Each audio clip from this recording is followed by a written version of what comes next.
তারা অবিলম্বে সাংবাদিক হাফিজুর রহমান শফিকের বিরুদ্ধে দায়ের করা মিথ্যা মামলা প্রত্যাহার এবং তার নিঃশর্ত মুক্তির দাবি জানান। সাংবাদিক হাফিজুর রহমান শফিক ভাই, আমিও একটা সময় ঢাকা প্রতিদিনের এই চট্টগ্রামের বিভাগীয় ব্যুরো প্রধান হিসেবে দায়িত্ব পালন করেছি।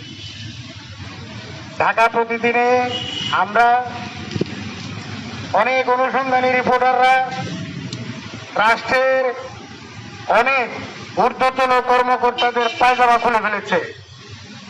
সেই শফিক ভাইও গত কিছুদিন আগে এই ফায়ার সার্ভিসের এক ঊর্ধ্বতন কর্মকর্তার দুর্নীতির নিউজ প্রকাশ করায় অলৌকিকভাবে অভিযোগ করার 1 ঘন্টার মধ্যে তাকে গ্রেফতার করে।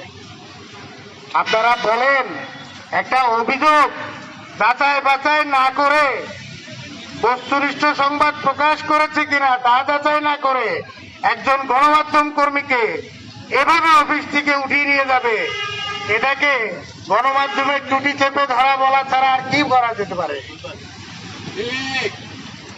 এই শফিক ভাই ছাগল কাণ্ডের মতিকে নিয়েও লিখেছিল।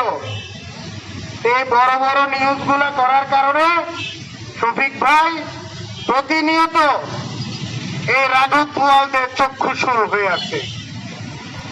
দেখেন, আমাদের ছোট ভাই আসিফ একজন ভালো ক্যামেরা পার্সন, তাকেও ফোন করে হুমকি দেয়। আমরা